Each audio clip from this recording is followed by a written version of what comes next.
Pengakuan JK sebagai saksi perjuangan dan keberhasilan Jokowi membuat Indonesia lolos dari jeratan hutang 6.000 triliun warisan SBY dan Soeharto.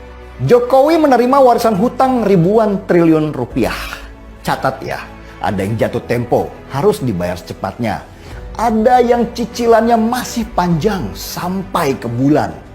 Yang ada di pikiran Jokowi waktu itu ketika menerima warisan hutang bukan seberapa besar hutangnya, tetapi bagaimana cara membayar hutangnya. Apakah pemerintah serius, Pak Jokowi? Saya termasuk bahagian dari pemerintahan yang lalu dengan Pak Jokowi. Saya tidak pernah melihat presiden yang seserius itu untuk melihat rakyatnya. Tiap hari ini di sini, tadi ada di Balikpapan, besok dia akan ke Sumatera. Jadi kalau artian bagaimana menyapa rakyat secara langsung, yang paling serius ini beliau. Bahwa pembangunan itu tentu dijalankan juga sesuai dengan keadaan.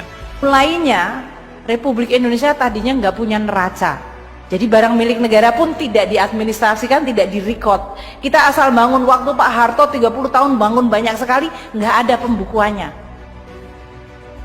Jadi waktu kemudian terjadi krisis, kemudian kita punya undang-undang keuangan negara dan perbendaharaan negara, kita baru mulai membangun neraca keuangan. Yang suka bicara masalah utang, sampaikan aja bahwa di Perpres 72 itu waktu anggaran APBN 2020 dengan estimasi defisit sekian, itu pembiayaannya adalah dari SPN, dari pinjaman, ada yang bilateral, ada yang multilateral. Jadi kalau waktu kita sedang menjalankan Perpres, jangan kemudian muncul reaksi-reaksi seolah-olah kita kayak orang yang belum punya rencana gitu loh, Pak.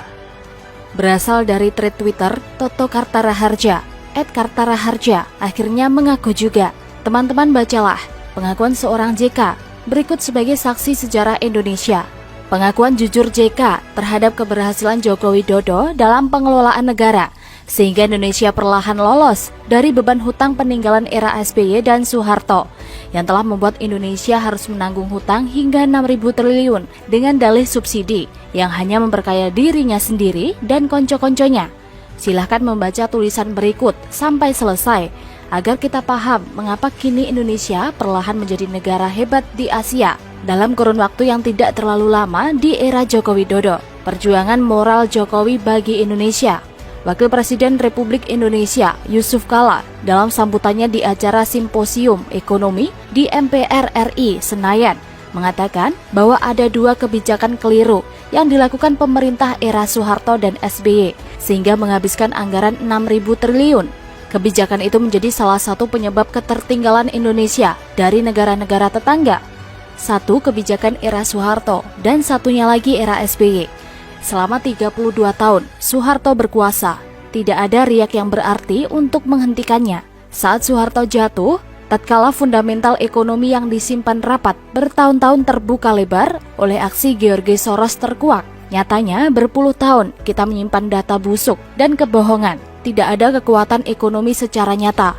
Tidak ada. Soeharto tidak punya rencana hebat untuk membuat Indonesia hebat dalam sektor ekonomi, kecuali hanya menggali lubang sedalam-dalamnya melalui hutang tanpa rencana real untuk mengubah Indonesia menjadi lebih baik. Dari jumlah hutang yang digali Soeharto, hanya 30% yang digunakan untuk membangun Indonesia. Selebihnya habis dikorup oleh mereka yang menumpangnya menjadi penguasa selama 32 tahun. Akibat kebijakan yang diambilnya sebelum jatuh adalah menandatangani LOL oleh IMF sebagai blank siqui yang harus diselesaikan oleh rezim setelahnya. Beban masalah yang ditinggalkan Soeharto kalau dikruskan sekarang dan ditambah dengan bunga obligasi rekap mencapai 3.000 triliun. Era Habibie, Gus Dur, dan Megawati merupakan era tersulit bagi kita untuk berdamai dengan kenyataan. Indonesia dinyatakan sebagai negara insolven. Semua financial resource tertutup, pemasukan lebih kecil daripada pengeluaran, kehidupan politik tidak jelas. 6 tahun proses transisi dari legislasi era Soeharto ke era reformasi seakan waktu terpanjang dalam sejarah. Selama itu tidak ada pembangunan real, negara stuck. Namun, akhirnya Indonesia bisa keluar dari proses transisi itu dengan terpilihnya SBY sebagai presiden secara demokrasi langsung. harapan dipanggut dan masa depan disongsong dengan ceria. Tapi apa yang terjadi? Selama 10 tahun SBY berkuasa, untuk mempertahankan kekuasaannya, dia membakar uang sebesar 3.000 triliun untuk subsidi. Periode 2004 hingga 2014, subsidi energi rata-rata memiliki porsi sebesar 21% dari APBN dan mengalami porsi terbesar pada tahun 2008 yang mencapai 28%. Di dalam subsidi energi, alokasi subsidi BBM adalah yang terbesar dengan mencaplok 80% dari seluruh subsidi energi dan menciptakan mega skandal dengan korupsi tak terbilang jumlahnya. Andaikan uang sebanyak itu SBY gunakan untuk membangun jalan tol, maka kita sudah punya jalan tol Trans Sumatera dan Trans Jawa, juga kereta cepat Jakarta-Surabaya, dan puluhan kawasan industri berskala internasional, puluhan bendung dan irigasi untuk ketahanan pangan. Bahkan setiap kota besar sudah punya MRT. SBY hanya bekerja membuat rencana dan membuang uang untuk ongkos politik agar kekuasaannya stabil selama 2 periode.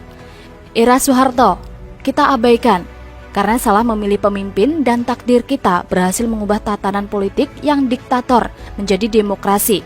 Tetapi setelah demokrasi, kita justru melahirkan gerombolan maling yang menjarah lebih dahsyat dari 32 tahun Soeharto berkuasa. Selama ini tidak ada gerakan agama yang hebat yang hendak menggulingkan Soeharto atau SBY. Tidak ada demo berjilid-jilid hingga menjatuhkannya.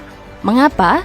Karena para tokoh agama maupun politik mendapatkan berkah uang dan konsesi bisnis dari politik lendir tebar uang oleh penguasa. Era Jokowi, seorang yang bukan elit politik di tubuh partai, bukan jenderal berkaliber nasional, bukan konglomerat kaya dari bisnis rente, bukan pula tokoh budaya atau agama yang selebritis. Dia muncul ke panggung politik karena kehendak Tuhan. Tak ada satupun kekuatan yang menghentikannya. Ketika si tukang kayu krempeng itu masuk ke istana negara, inilah takdir Indonesia dan Tuhan berbuat sesukanya. Ketika Jokowi berkuasa, subsidi yang memanjakan rakyat dihentikan, anggaran reformasi secara fundamental dari berorientasi konsumsi ke produksi. Efisien anggaran dilakukan dengan sangat ketat, walaupun diawali dengan fundamental ekonomi yang retak karena current account deficit. Jokowi tetap melaju dengan agenda besarnya, menciptakan kemandirian, bukan hanya lewat restruktur APBN dan hutang, tetapi juga revolusi mental dengan menghapus semua bisnis rente yang melahirkan mafia di semua ini. Negeri para gangster diubahnya menjadi negeri para pekerja keras. Status quo diobraknya, menghentakkan tatanan politik yang terbiasa hidup manja menipu rakyat. Apa hasilnya?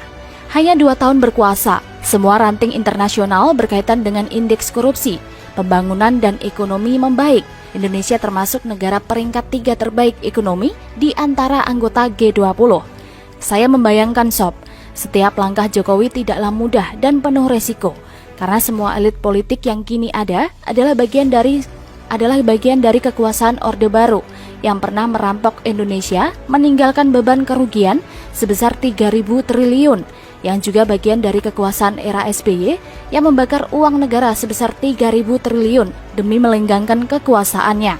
Mereka semua ingin agar si tukang kayu ini dihentikan, karena Jokowi bukan hanya menghancurkan kekuasaan mereka sebagai ladang bisnis mendatangkan harta mereka, tetapi juga menjadikan rakyat cerdas berpolitik dan mempermalukan elit politik, di mana banyaknya elit politik terancam masuk bui karena aksi OTT KPK. Pesta usai. Dulu, Ahok dijadikan pintu gerbang untuk menjatuhkan Jokowi dengan alasan menistakan agama. Dan dari keadaan ini, Jokowi berhasil keluar dengan selamat. Kini, Perpu pembubaran ormas radikal dijadikan alasan untuk menjatuhkannya karena dibilang anti-demokrasi dan anti-Islam. Padahal tidak ada dalam Perpu untuk menyebut Islam atau ormas tertentu. Namun oleh para gangster mafia diciptakan semua kegaduhan ini agar pesta kekuasaan kembali marak. Karena itu emosi agama kembali dibenturkan.